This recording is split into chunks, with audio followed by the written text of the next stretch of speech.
Egunon, ongi etorri guziei eta eskerrik asko horrengoiz altxatzeagatik. Eskerrak ere Mondragon Unibertsitateari eta hain zuzen ere Humanitate eta Hezkuntza Zientzien Fakultateko Aretxabaletako ikus-entzunezko komunikazioa graduko arduradunei. Mil esker aurkezpen zoragarriak egin dizkidazuenei ere bai, eta jakina eskerrak ere Center for Basque Studies azken 2 urte hauetan goi mailako formakuntza niri eskaintzeagatik. Azpimarratu nahi nuke besteak beste Reynolds School of Journalism bertan jaso ditudan eskola ahaztezinak. Eta pentsatzen dut honezkero kafea hartua izanen duzuela, izan ere lehendabiziko itzaldiaren lehendabiziko tartea pixkat gogorra izanen delakoz. Gaurko honetan ideia laborategiei buruz mintzatzeko eskatu didate eta bertsolariek egiten duten bezala bukaeratik hasiko naiz. Izan ere, ziurrenik zuekan eserita eta ni hemen hizketan izan ordez, guziok taldekan batuko bagina eta bakoitzak ideia laborategiei buruz dakiena plazaratuko balu, ideia laborategien inguruan informazio asko aterako genuke, eta gaur atxaldeko Dreamwork bertan eginen duzuen moduan baita ideia berri eta ausart asko ere. Hauxe da ziurrenik komunikaldietan aterako duzuen ideiarik nagusiena. Alegia, bertsoa kantu horrekin bukatuko delakoan nago, eta nik ere kantu horrekin bat egin nahi nuke, baina ez larritu, naiz 8 txikian hasiko, naiz bat ere bertsolari trebeani.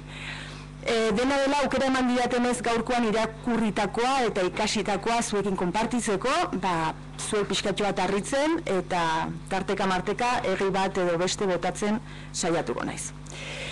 Ni lehendabizikoa izanik, testu ingurua jorratuko dut motoreak pixkat berotzeko eta hortaz ideia laborategiak berrikuntzan eta gizarte saretuan kokatuko ditut.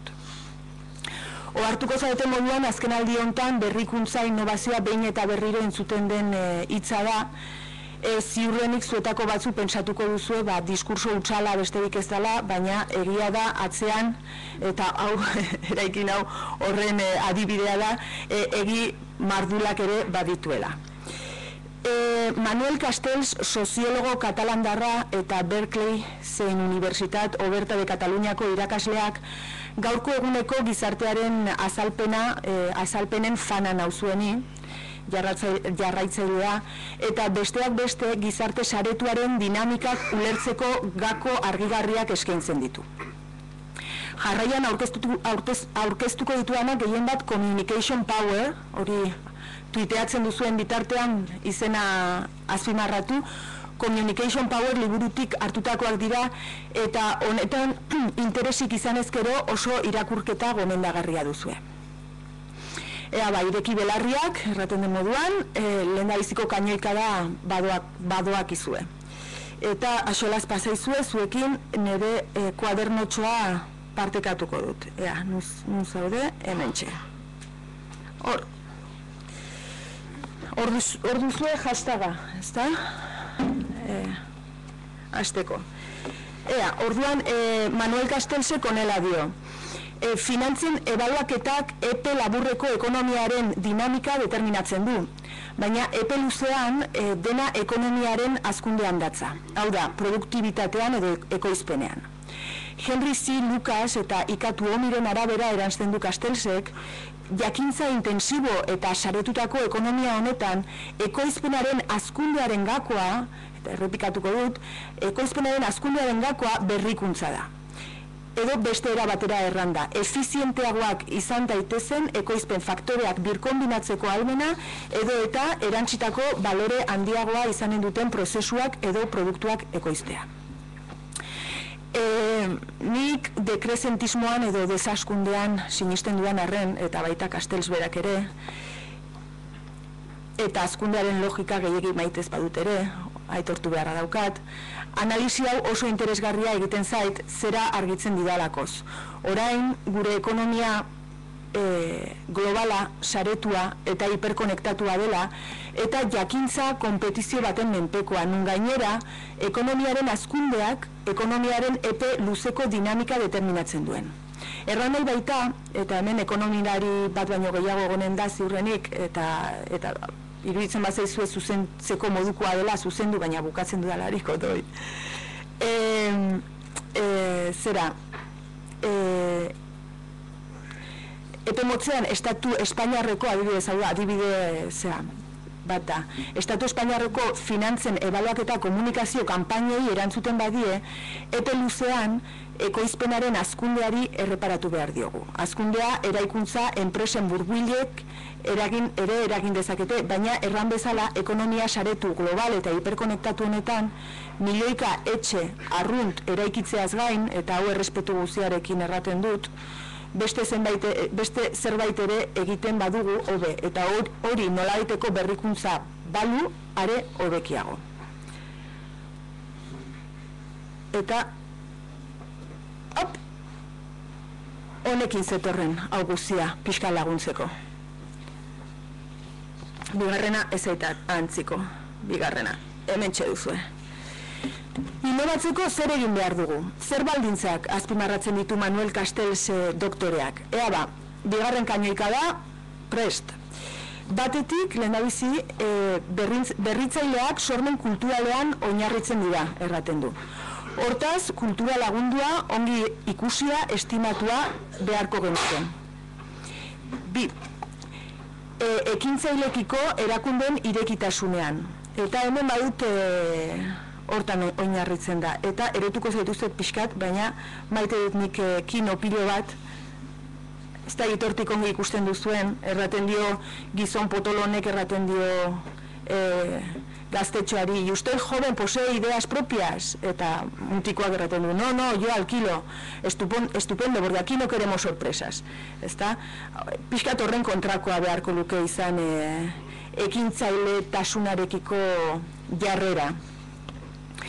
Hirugarrena, ekoizpenarekiko onartutako irekitasunean, kasu honetan ikulertzen dudana da, enpresa, kooperatiba, negozio berri bat ireki nahi eta aldeko baldintzak izatea, eta laugarrena, berrikuntza finantziatzeko modu egokiak eskuragarriak izatean. Uste dut, honek ez duela azalpen askorik, ez da? Ziurrenik, sobrea ikusten dugu hor, dirua sobretan sartu ordez, pixkat banatzen aldela. Eta hirugarren kainikara, hause duzue, praktikoagoa, oraindik ere. Lana, ez da? Nun da lana, hauen ustez. Erraten dute lana batetik berrikuntzaren sortzaileak eta ebaluatzaileengan legoke. Excuse me?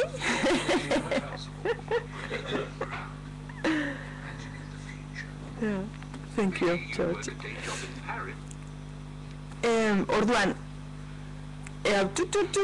Orduan batetik berrikuntzaren sortzaileak eta ebaluatzaileak leudeke. Thank you. Ikertzaileak, asmatzaileak, teknikoak, ikasleak, ezta? Bestetik, instrukzioen exekutatzaileak edo, hobekuntza horiek aurrera eramateko baliabideak ikasketak ingurua dutenak, langileak zein lantegietako edo enpresa kooperatibetako kudeatzaileak, hots berrikuntza horietatik mozkinen bat ateratzen dutenak, dakitenak, eta hirugarren taldea, hasiera batean ezabatu egin dudana, hirugarren talde hori kapitalismo globalaren mozkinaren logikatik at gelditzen direnak izanen lirateke. Autore hauek diotenez, talde hau lanatik kanpo gelditzeaz gain konsumotik kanpo ere gelditzen dira. Ekoizpen sare globalendako ikustezinak bilakatuz. Lanik ez baduzu, edo kantakzio moduan dirurik ez baduzu, zoazpikutara, ez da? Hori nire garaikoek ezagutuko dute kanta hura. Itzaldia den lehen da biziko tartea, bukatua, ez da egite sobera gogorra egin zaizuen, ala ez, laburpentxo bat eginen dizuet, aurrera segitu aurretik. Jakintza, intensibo eta saretutako ekonomian, hazkundearen dako gakoa berrikuntza dela, eta berrikuntzak zenbait baldintza behar dituela loratzeko. Bestela, ekoizpen sare globalendako ikustezinak bilakatuko garelakoz. Hortaz, hau egoera izanik, erran behar dizuet, berrikuntza ebaluatu ere egiten dela. Ebaluatzen gaituzte. Ikus dezagun, hala ere, lehenengo eta behin, lehen Kastelsek aipatzen zituen berrikuntzaren ebaluatzaileek nun kokatzen gaituzten. Hauxe 2012 urteko Europear Batasuneko Innovation Union Scoreboard erakutsiko dizuet. Baina aurretik neurketa horretan zehatz-mehatz zein parametro erabiltzen dituzten kajoiatik aterako ditut. Benetan berrikuntzaren ekosistema nola neurtzen den ikusteko. Aski, hola,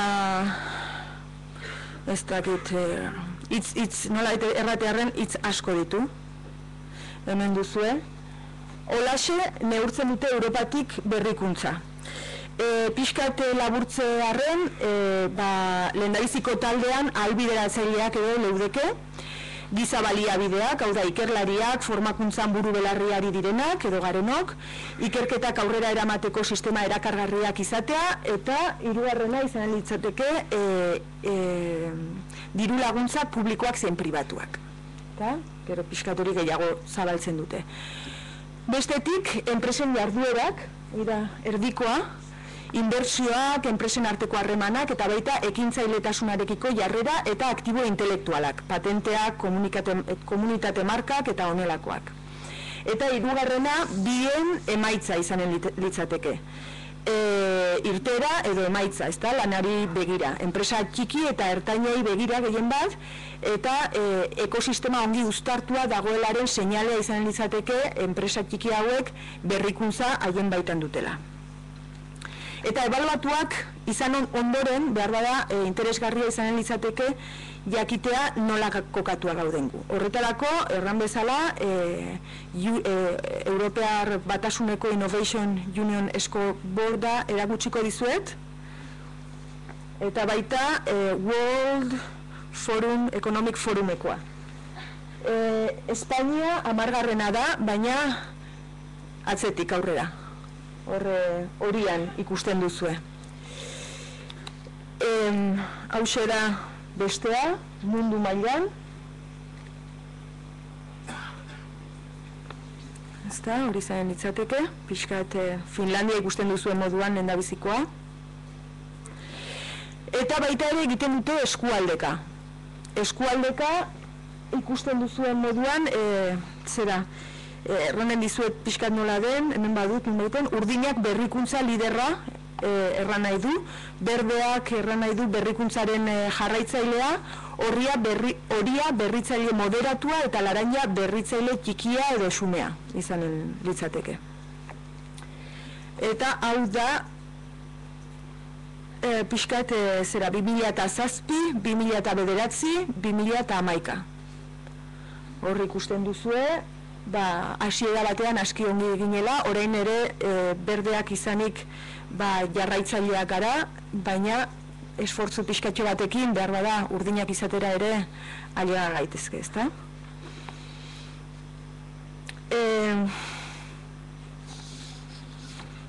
Galdu egin naiz. Hori da, orduan,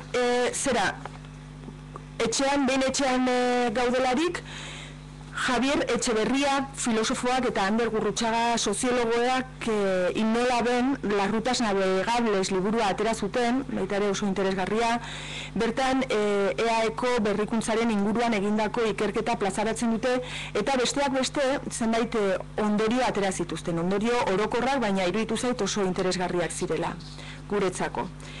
Batetik berrikuntza erabat lotua dagoela testu inguru konkretoetara. Hau da, gauza bat da Finlandia eta beste gauza bat da Euskal Herria, ezta? Eta bereizgarritasun sozioestrukturalak estrukturaletara. Ezaugarri hauek moldagarriak dira, baina baita oso kontuan hartzekoak ere. Bestalde, berrikuntza inguru artikulatuetan ematen da, sistema konplexuetan ematen dira. Aniztasunean, leku, egoera, adina, hezkuntza, kultura, ezberdinen arteko hartu emana da. Saren arteko elkarketa elkar trukaketa balore antzekoekin bat egitean gertatzen da. Esate baterako, konfidantza dagoelarik, sormena, errespetua, kooperazioa. Honek guzia berrikuntzaren kultura edatzea laguntzen du. Asier Gallastegi, hemen batek baino gehiago laguna dugu Asier Gallastegi, behin entzun nion, batek pentsa dezakela berrikuntzak zerikusi handia duela fidagarritasuna, argitasuna eta konzentrazioarekin, eta izanen du ere bai, baina ideia ona bat oinarrian zuzena behar du izan, eta gainera ideiak baloratuak izaten dira euren eragina eta adopzioarengatik. Hala ere, horrek ez du erran nahi, ideia horiek zaratarik gabeko inguruan lantzen direnik. Inguru aseptikoak sobera predezibleak direlakoz. Berrikuntza laborategirik hoberenak beti izan dira pixkat kutsatuak.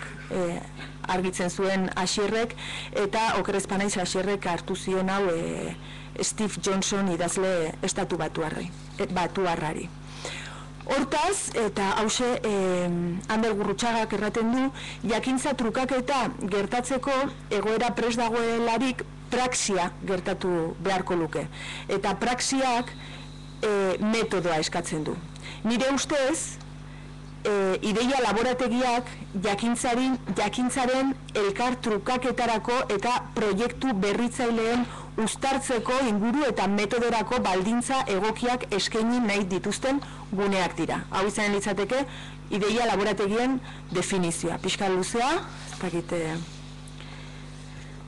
Eta bigarren tartea bukatua, hirugarrenarekin, eta bukatzen hasiko naiz. Azkenik, hiru adibide eman nahi dizkizuet, edo niri pila bat gustatzen zaizkidanak.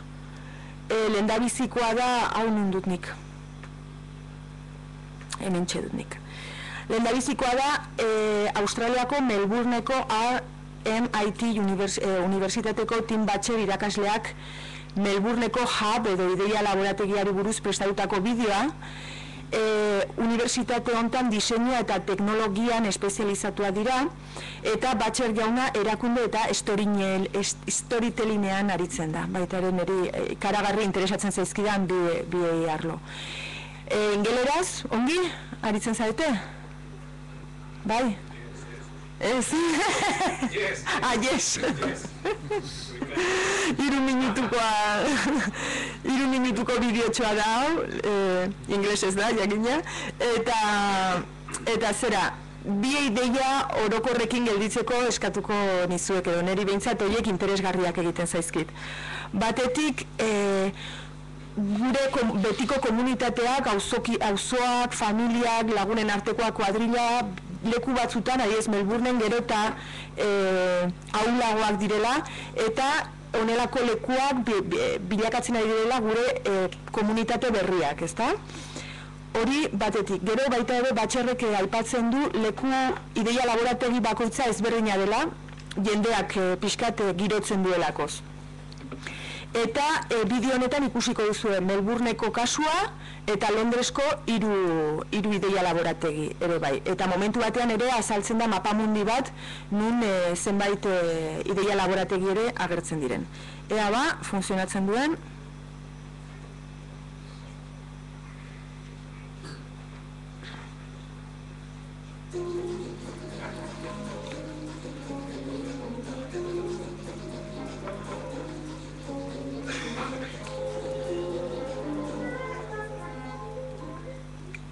I'm senior lecturer in school management at MIT University.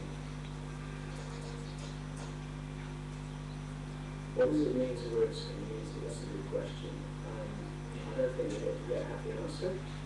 It's likely that other areas of our lives we don't have community as such, because we're losing touch with our neighbours, neighbourhoods and so on. And so seeing co-working spaces such as places where community can grow and flourish is something that's very important to us in our lives. And I guess that's why I want to do the belonging MIT Design Collaboration event to try and get our people's ideas on that too. And community is a word that's used a lot around now. So I just want to explore some of those ideas. What it used to be a hub, what belonging is, just the storytelling, which is part of my research.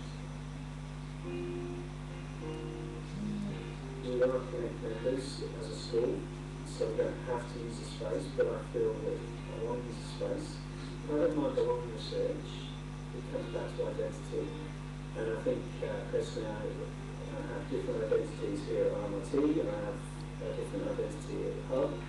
And so I try to understand how I use the space and what it means to me. I was on holiday earlier this year in the UK and asked if I could connect with other hubs in the UK, 3 in London. So I visited Hub Islington, Hub Westminster and Hub King's Cross. All 3 were completely different to each other.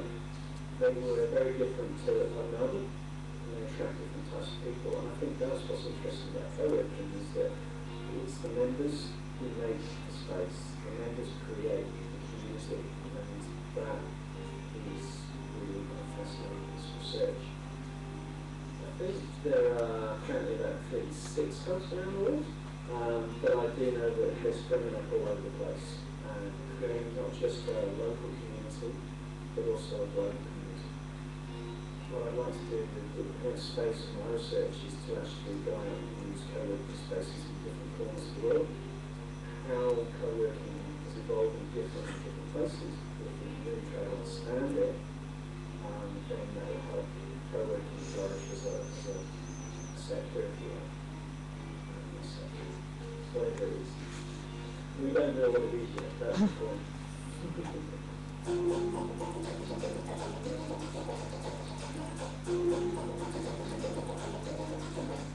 Holaxe, atsegina Tim Batcher, nire ere egiten zait. Urrengo kasua, urrengo adibidea, Finlandiako New Factory, Tampere hiriko New Factory da. Zera, okerrezpa naiz Finlandian krisi ekonomiko gogorra pasatu zuten 80. hamarkadan, eta 2000. urterako bai Finlandia osoan, baina bereziki Tampere eskualdean sekulako esfortzua egin zuten berrikuntzari lotzeko. Eta une honetan New Factory ziurrenik izanen da munduko ideia laborategirik garrantzitsuena. Zera, hemendik aipatu nahi nizuen New Factory 4 zatitua dela, demolak, businessak eta ikasleak elkartzen ditu, protomok ideak eta talentoa, accelerator, startupak laguntzen ditu, eta suntamok testak, beta testak egiten ditu.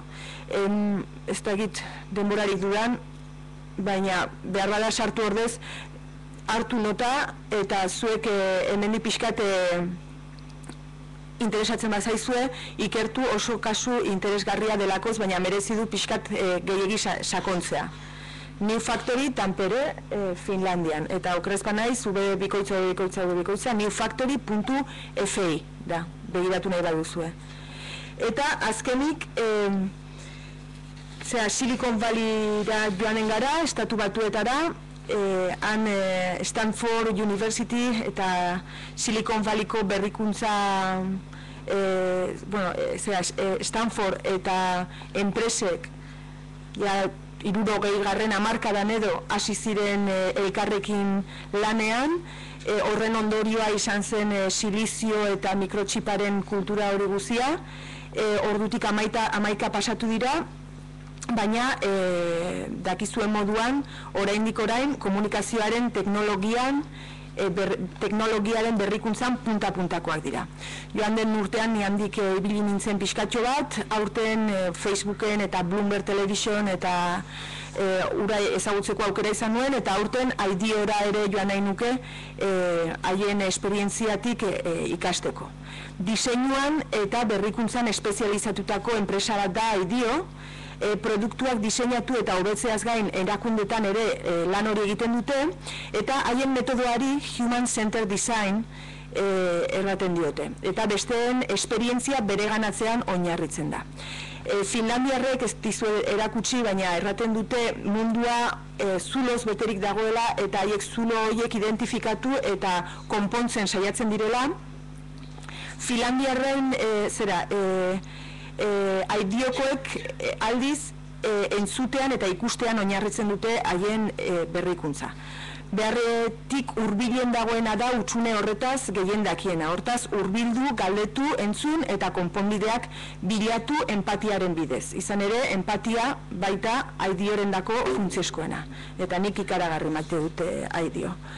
Hemen, izan litzateke, nik ariketa hau egin nuen unibertsitatean, oso ariketa polita da, aurre iritziekin eta hausteko, hurbildu behar baduzu, lehenengo eta behin aurre iritziak pixkat alde batera utzi behar dituzulako, eta bideo bat topatu dut urtarrilean okerrezpanaiz garabatutakoa CNN dute, eta Jose Otoi, honekin bukatuko dut, mesedez, David Kelly azaltzen da, aidioko fundatzailea da, sortzailea,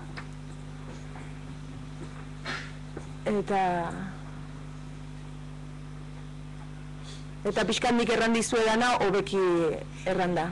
Tonight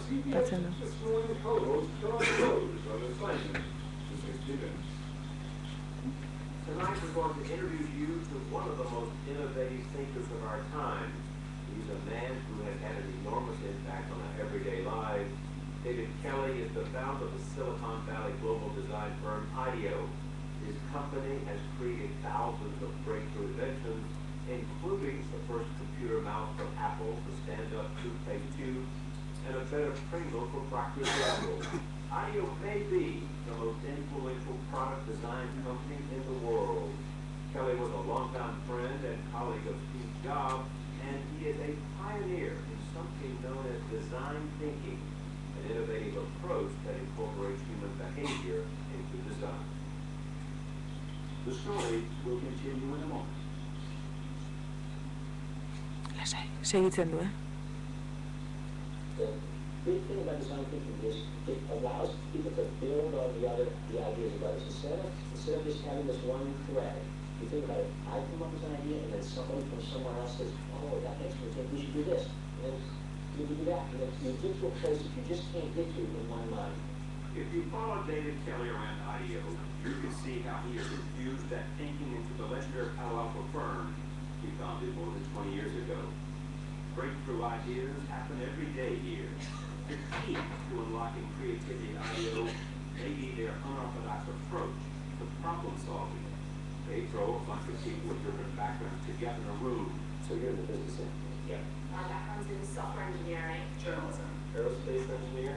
Doctors, opera singers, and anthropologists, for example, and get them to brainstorm. You gotta have a certain culture. You gotta have collaboration. You gotta have diversity. You gotta have an anthropologist and a business person and an engineer and a computer scientist. All of those have it. That's the hard part. Is the cultural thing of having a diverse group of people and having them be good at building on each other's ideas.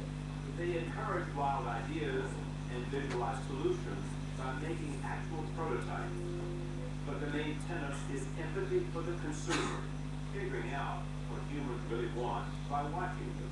If you want to improve a piece of software, all you have to do is watch people using it and see where they goodness, and then correlate that to where they are in the software, and you can fix that, right? And so the thing is to really build empathy, try to understand people through observing them. In other words, their experience will communicate what you need to focus on. Exactly. Jose barkatu horrekin aski da bai. Nire esker. Honekin bukatu dut, nik, nire aurkezpena, polita gustatuko litzaidake bukatzea erranez, gaurkoan Melbourne, Finlandiako Tampere eta aidioko kasuetaz solastu garela, polita izan litzateke, hemendik eta 5 urteren buruan zuek prestatuko edo sortuko dituzuen ideia laborategiei buruz aritzea. Eskerrik asko entzuteagatik eta George Porri pasako diot.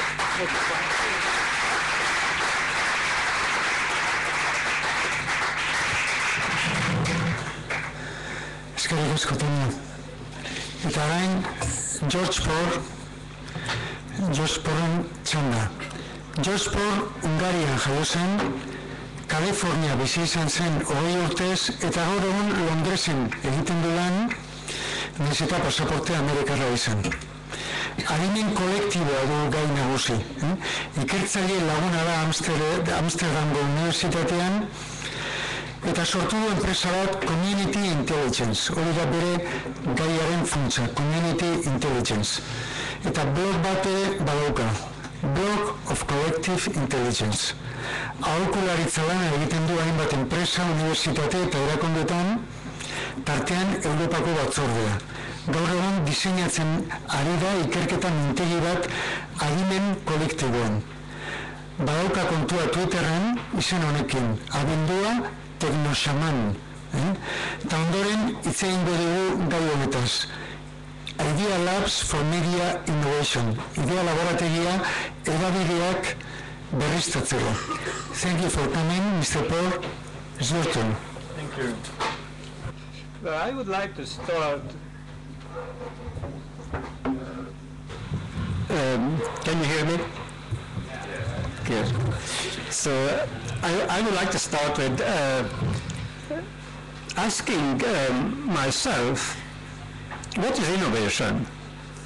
And I'm sure that all of us in this room would have a different answer to that. And I would like to add to it mine, that I believe that innovation is about being responsive to life. So it's not inventing something out from nothing. It's realizing that the greatest innovator is life itself. We are here because of a 14 billion year process of innovation. So if we want to be innovators, like dancing together, co-creating with life, we need to be responsive to the changes that are happening all around us.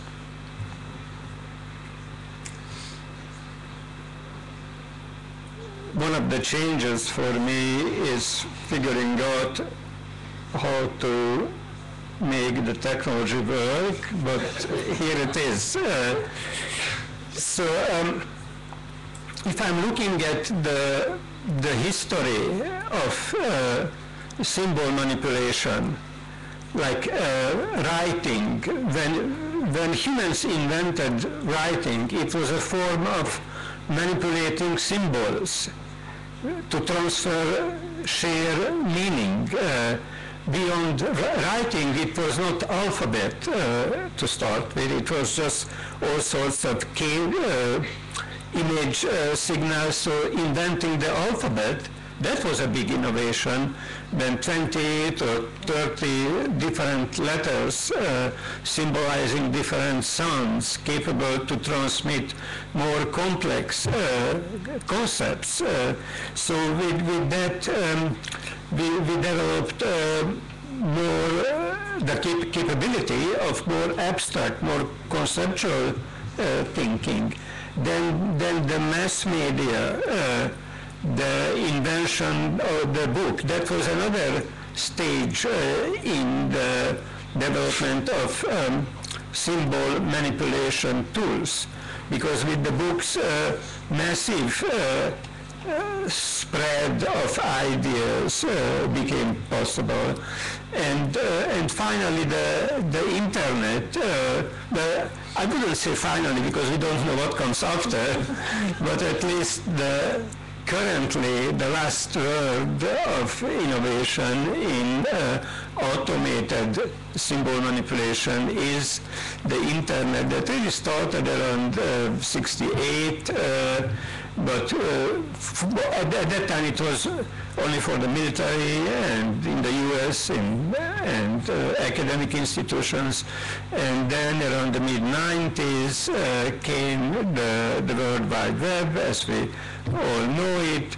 And now we have amazing potential for not only manipulating symbols, but transmitting a large volume of complex meaning, like as we saw Tanya's presentation, being able to share with you not only images, but videos, desktop videos. So all these are stages of innovation, and the reason I mention these obvious things because, as I said earlier, that life is the greatest teacher of innovation if we pay attention to the changes and try to anticipate what is the next.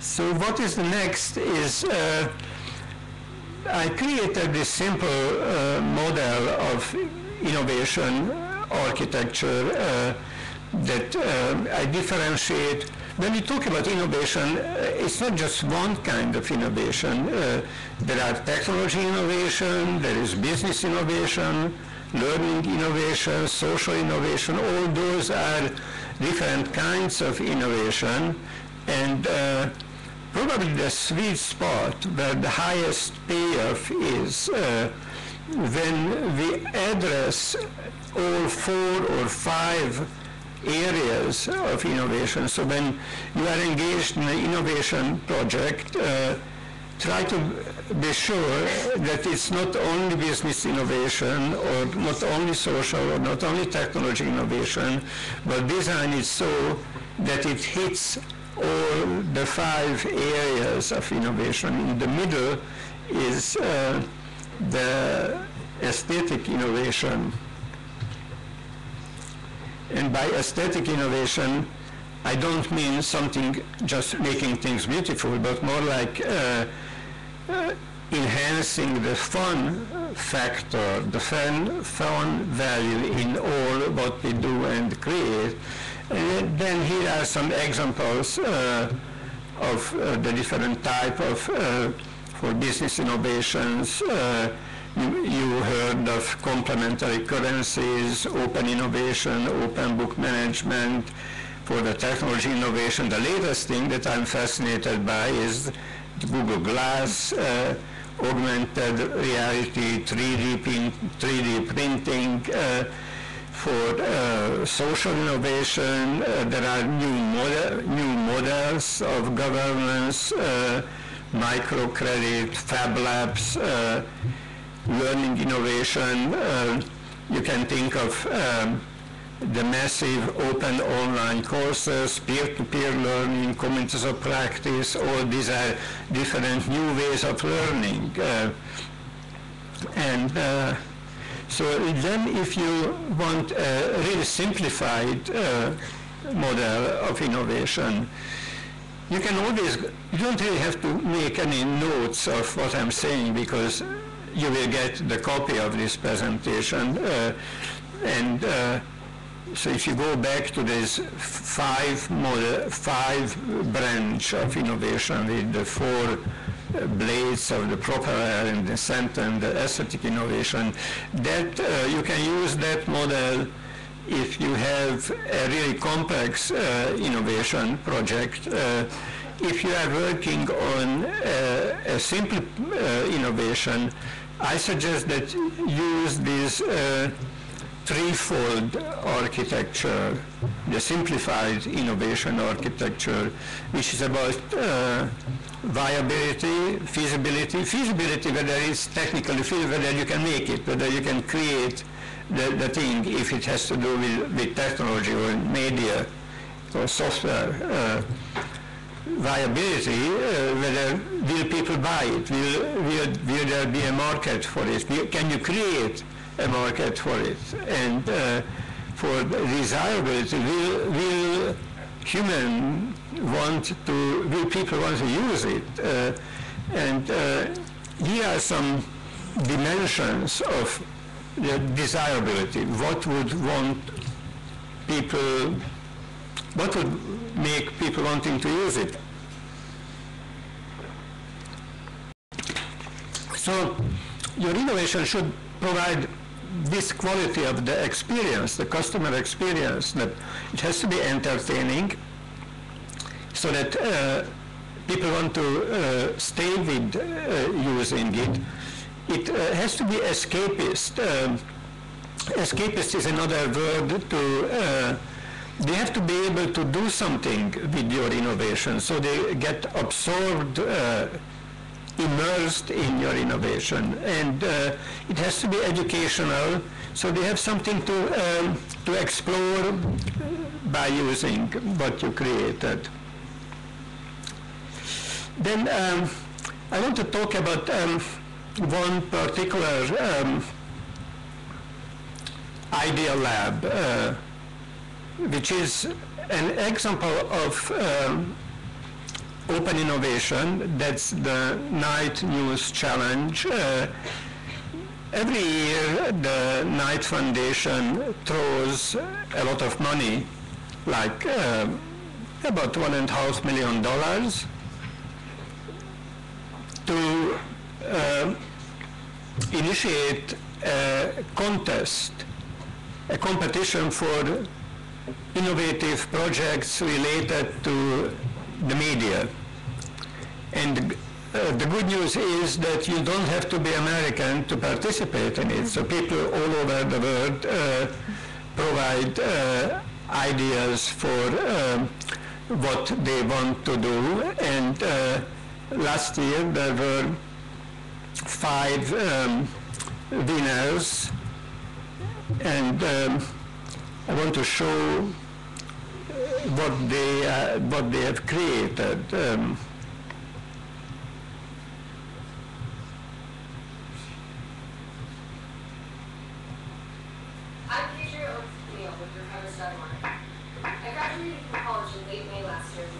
Excuse me, George doesn't appear. Planning to pursue a master's program in Russia.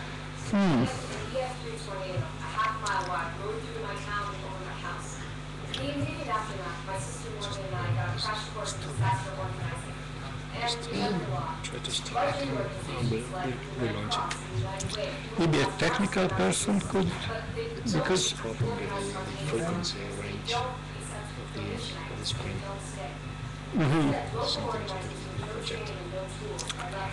So, can you project? She's arriving. On this topic, just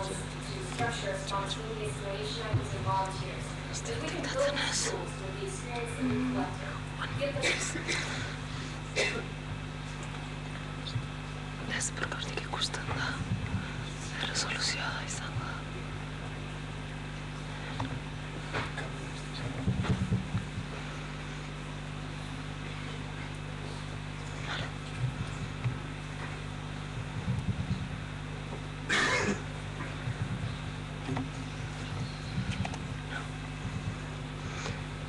Oh, great. Now maybe. I think it works.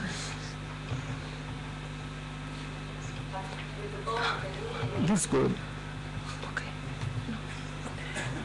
I'll take the call.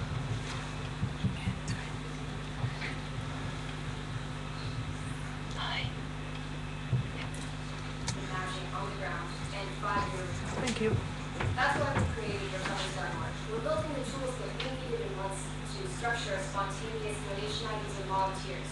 If we can build these tools with the experience that we've collected, give them to an area before a disaster or immediately afterwards, we can help turn interest into aid in the immediate aftermath of a disaster.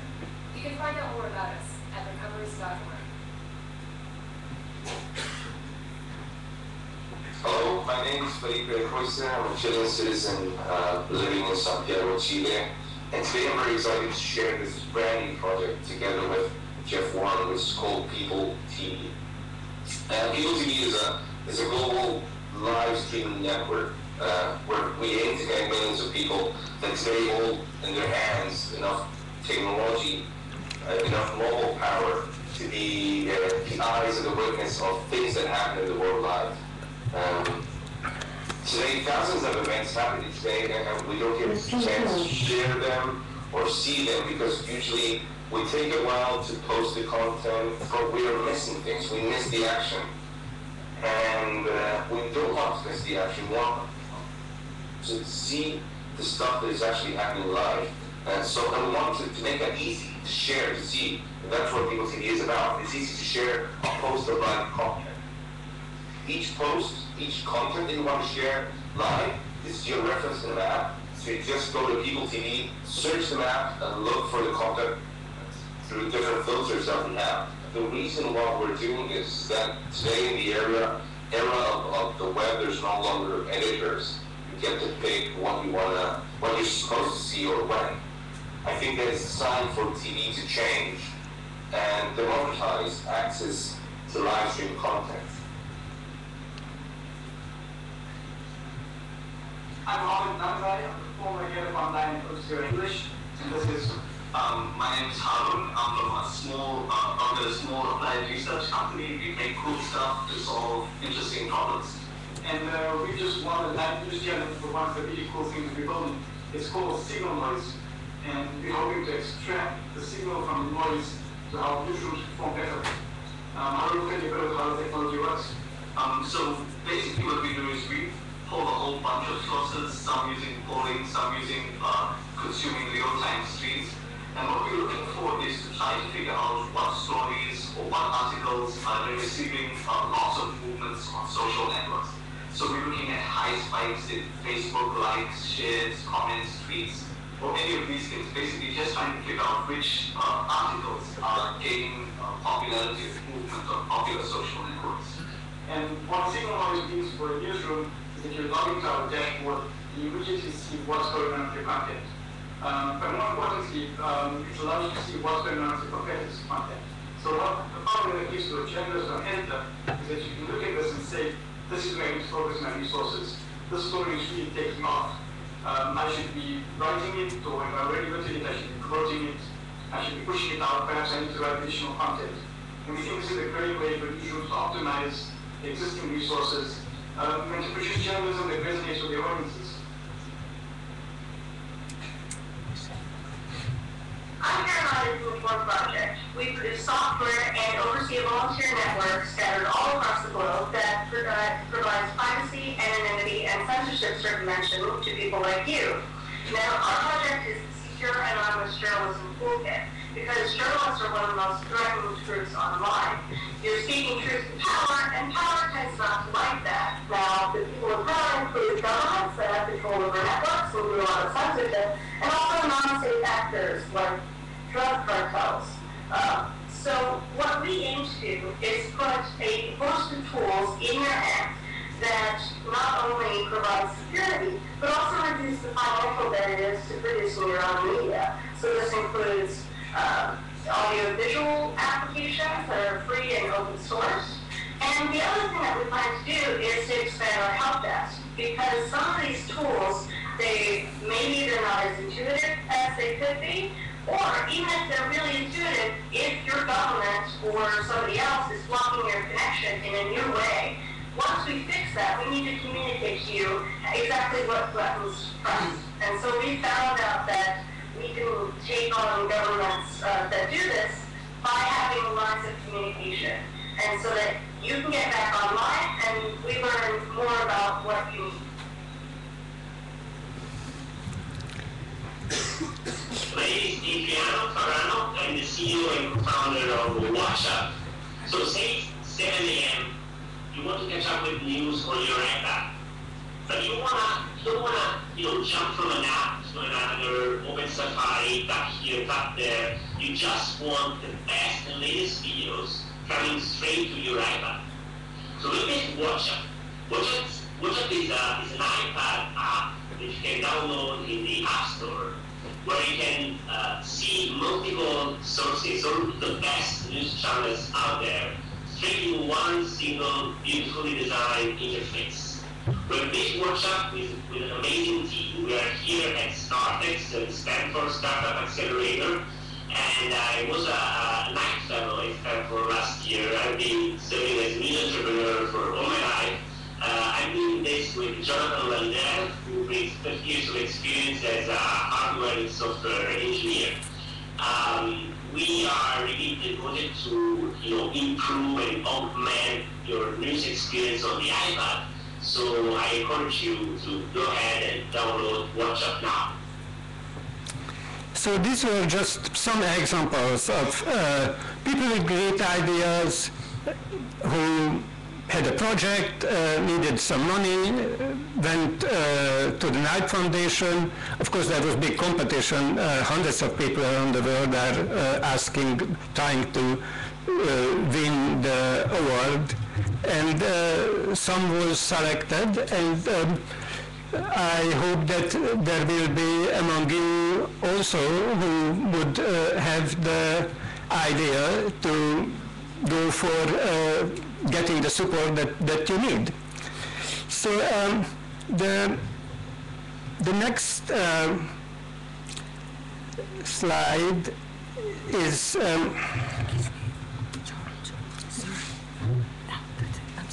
Yeah. Was showing half of it.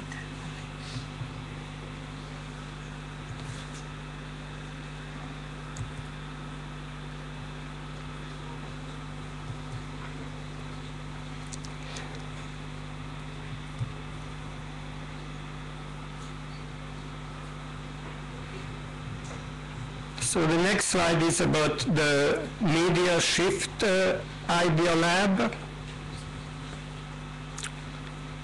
that is associated with the university, and the Knight Challenge Foundation is sponsoring them.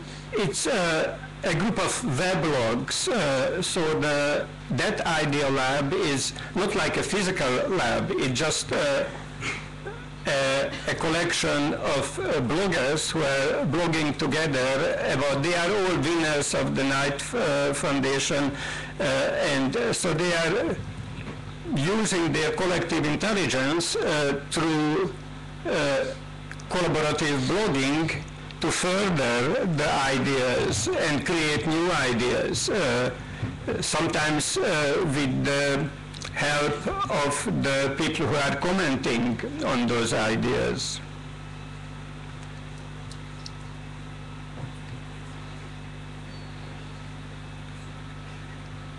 Here is another video that hopefully will work, about the Bill Gross Idea Lab in Pasadena.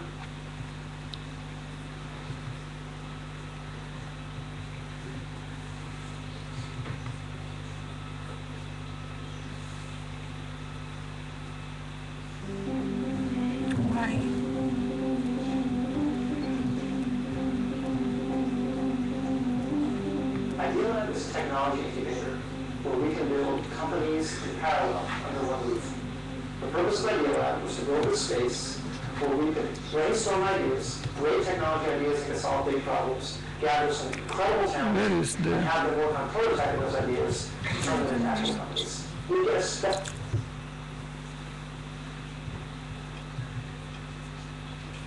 Okay. Especially excited about things that are in the white space of what other people would do.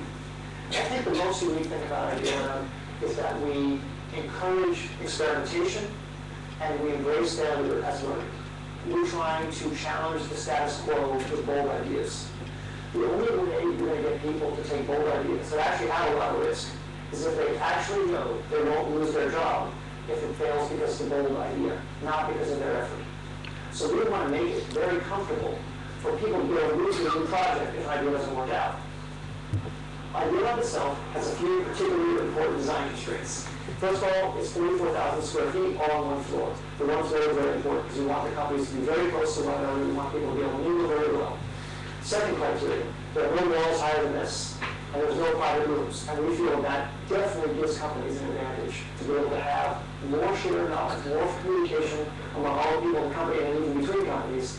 You get to see the patterns of other successful companies, companies that have already raised money, companies that have already reached their milestones, and see the way they celebrate and the way they talk about things. It's very, very valuable to get those experiences deep in the blood, deep in the DNA of even an early stage startup. Well, the next 10 years of Idea Lab are continuing to make new companies in both the energy space and the internet space, but we really would like to have companies that can make the world a better place at the same time. In social investing, there are a lot of things that you can do to help people around the planet that people aren't looking at. If we can meet the economic goals of a company that can grow and sustain itself, but also make the world a better place, whether it's in the form of energy, climate change, housing, any area where we can make a big impact on people's lives, that gets us really excited. World House is about providing safe, reliable housing to millions around the world who don't have it, to protect them from the sun, the rain, needing more electricity, and all these problems, and to create a product that we can really get these people to transform their lives. There's a strong push for renewable energy. Energy Cash is developing a grid-scale energy storage technology. So this is the ability to store megawatt hours of energy to stabilize the grid. The world is waking up to the need. The resource problems are there. The possibility to go from zero to millions of people around the planet benefiting from your broader idea, it's never been faster. There's so much potential to innovate. It makes it a very exciting time.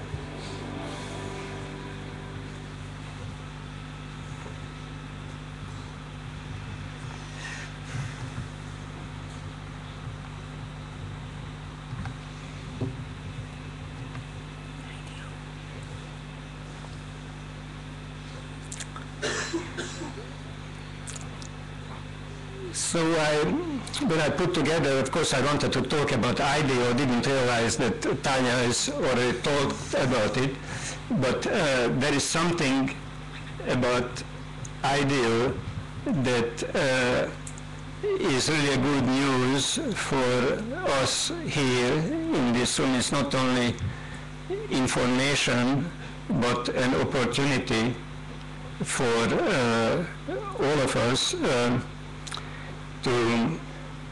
to get involved. And there is another little video that tells about Open IDEO, which is one project of IDEO. IDEO is the company, and Open IDEO is an online network that they created for innovators from around the world, and anybody can join.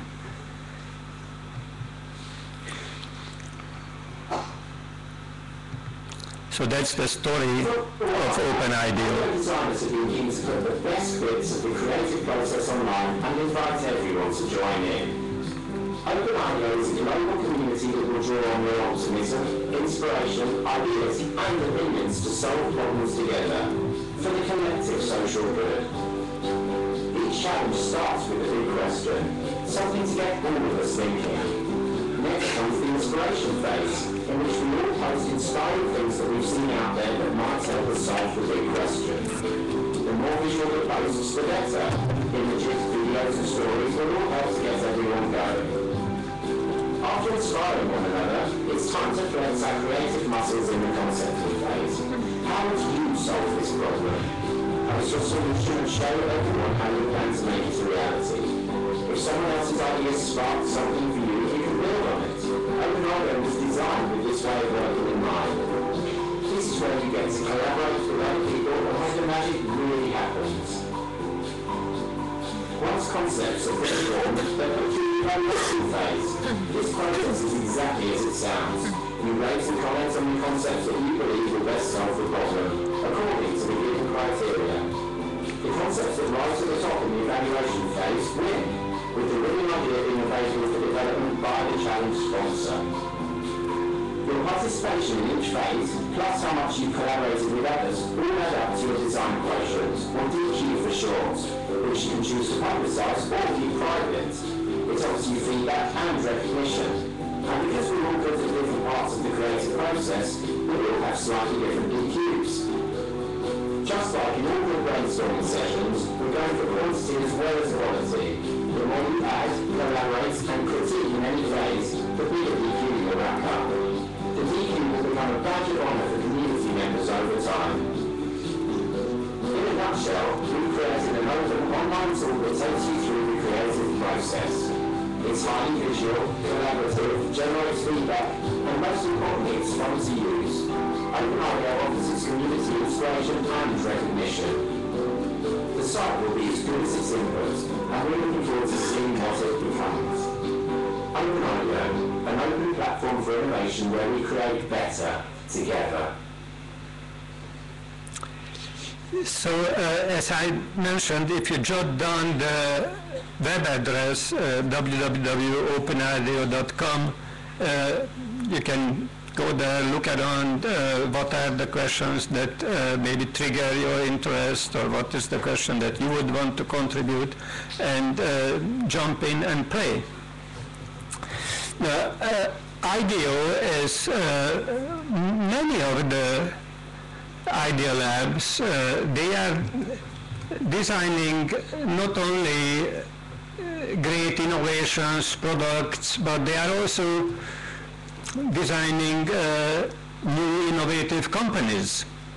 And there is one in particular that I have chosen for you to look at, because it is a company that is offering possibilities for young innovators in Europe.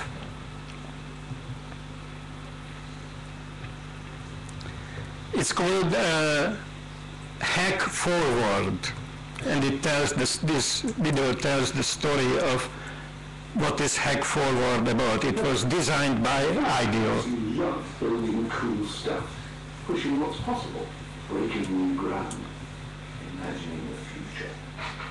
Maybe you work a day job in Paris, but spend your nights coding a pet project.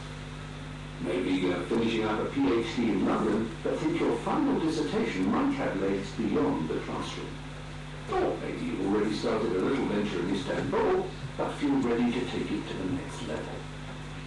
We'd like to invite you to Hack Forward, where Europe's most passionate developers turn their great ideas into game-changing tech startups with global impact.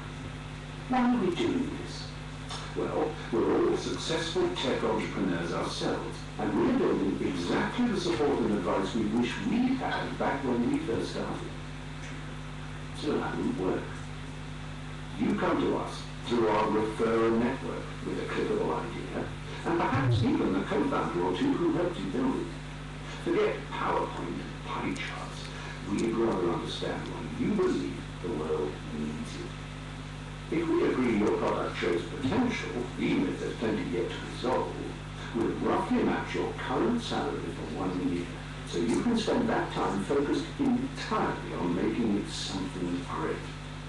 And it doesn't matter where you're based in Europe. At most, you're 2 hours away by plane or seconds away by email. We'll make it easy for you to connect with our network of experienced tech entrepreneurs who can give input at any point along your journey as you grow and learn to manage a business. We also handle the administrative load, like salary payments, contracts and accounting, or even finding talent when you're ready to scale up. And once you launch, we'll throw our full weight behind promoting your product as widely as possible. In exchange for money, creative and strategic advice, and administrative help, Hack Forward gets 30% equity in your startup. You keep 70%. No small print, no surprises. If you succeed, we succeed. And we intend to do everything we can to ensure you do. We also believe in rewarding those who help you most along the way. That's why we'll give you back 3% of our share of the equity, so you can use it to say thank you to whomever made the biggest impact. It could be the person who referred you in the first place, or an advisor with particularly smart advice, or even another Hack Forward startup who gave a crucial bit of feedback. Great input is great input, and you'll receive plenty of it along the way. Which also means that if you help others, you stand to get gifted equity in their startups too, and learn from what they're doing in real time. Even if your startup doesn't take off, and there will always be some that won't, the year in Hack Forward will be one of unparalleled professional learning and growth. So, what do we stand for? Put simply, Hack Forward is about momentum, about freedom to focus on your passion, and the inspiration and input you need to make the best choices along the way. So you can get to beta sooner, integrate feedback better, learn faster, and dream bigger. Because we love imagining the future too, and we'd love to help you build yours. Welcome to Hack Forward. Okay, so that was Hack Forward, a company designed by OpenIDEO. And I have a few more things to share with you.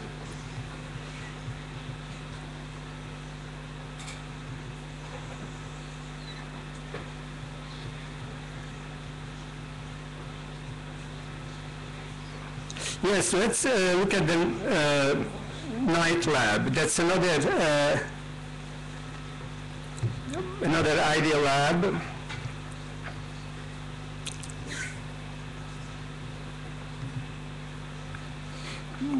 They are priding themselves on bringing together people from sciences and humanities, and what they do is particularly in the news and media production. So the ideas and innovations that they are sponsoring is all related to media, and they are working with publishers, collecting feedback on the prototypes that they developed, and then, like any agile development technology in any rapid prototyping, they are taking the feedback, iterating, putting it into the next iteration of the development, and basically that's what they do. It's, you can find them at the Northwestern University. It's a collaboration between the university and the Knight Foundation.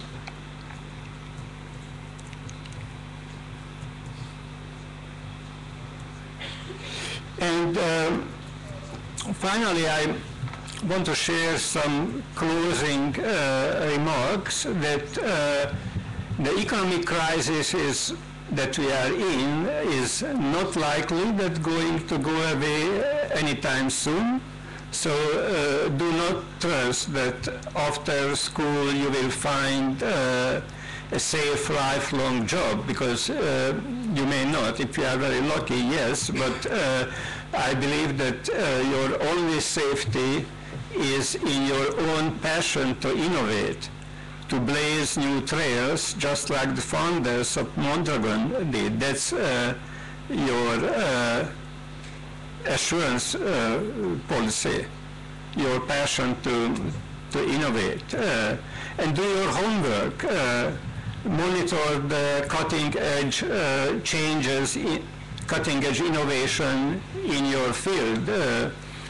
Subscribes to newsletter that is monitoring, because none of us can really keep track of all the greatest and latest technologies and practices, but that's what news editors in your field do. Like there is the RWW electronic newsletter that I'm getting a lot of the information from. And basically, I'm just sharing with you what I found useful. And of course, becoming proficient in English, it does help. You know, I'm coming from Hungary, that is a small country with a language just as difficult as Basque.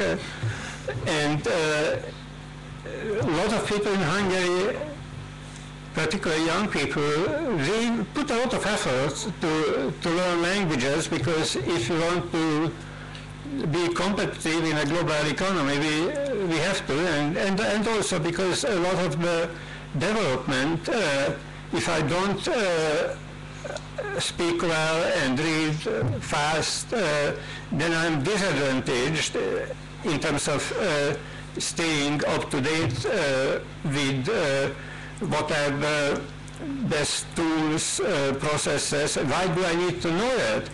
Because if I don't, And then I came up with a great idea that I think, this is a good innovation. Then I may just reinvent the wheel that somebody else already did. So what I'm doing routinely, when I have a great new idea, the first thing that I do, I go to Google and check who else already had the same idea.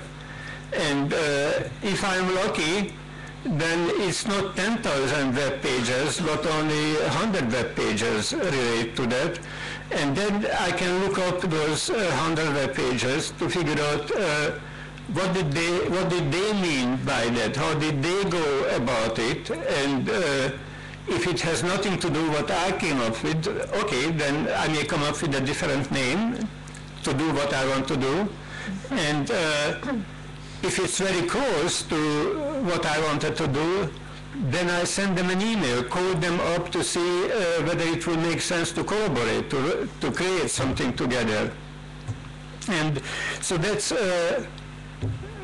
leads to the other recommendation I have, that innovation is a team sport. Don't try to do it alone. The time of the era of the solo mad genius working alone in his laboratory is over.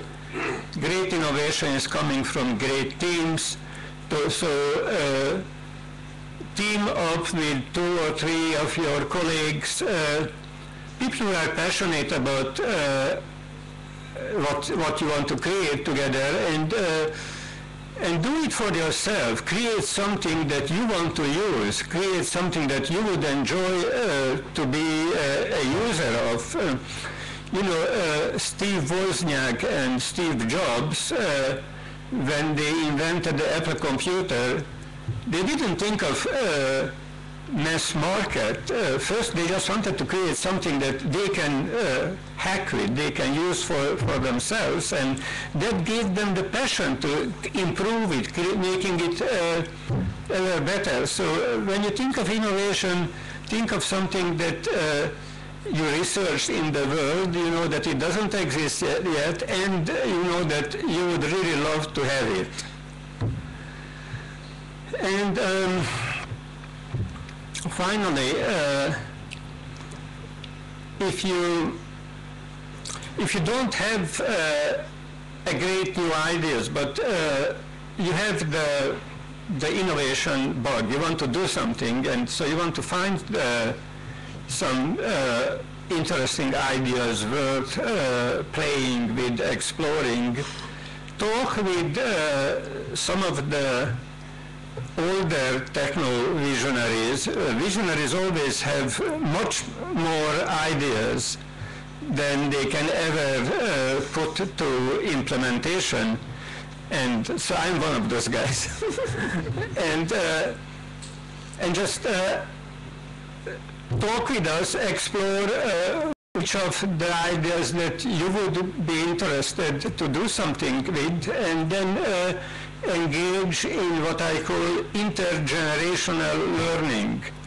When people from different generations learn together, it can create a synergy that comes from like what I bring and what people in the older techno-visionaries generation bring to the intergenerational learning process is that we have a broad systemic view. We have understanding of how large systems work, and what you guys can bring to the intergenerational learning is that you are learning much faster, picking up new skills and tools than I do. So that's why I love to work with young people, because I'm learning a lot from the process, they are learning, and something new can come out from that.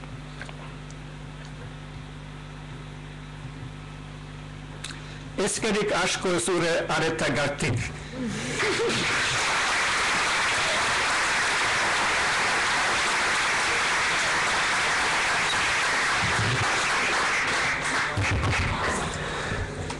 Bueno, bi gomendioekin amaitu da George Paul hitzaldia. batetik gure irtenbide seguru bakarra krisialdi honetan da gure pasioa berritzeko. Eta bigarrena berrikuntza taldeetan egiten dena. Egiten da. Orduan, galderarik baldin badago, ontxe da ordua, ontxe da oso aukera, hor dago Aitorro dauka mikrofono bat.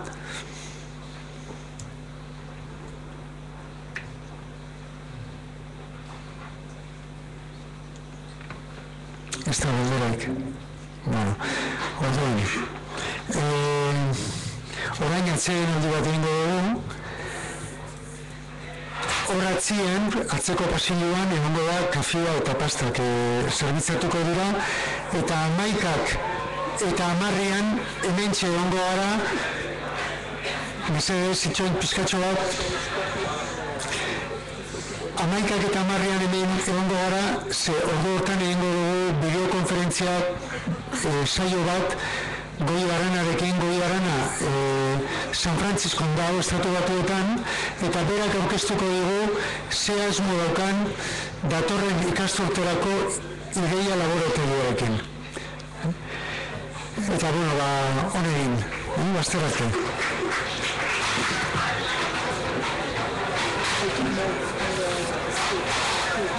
Eta orain...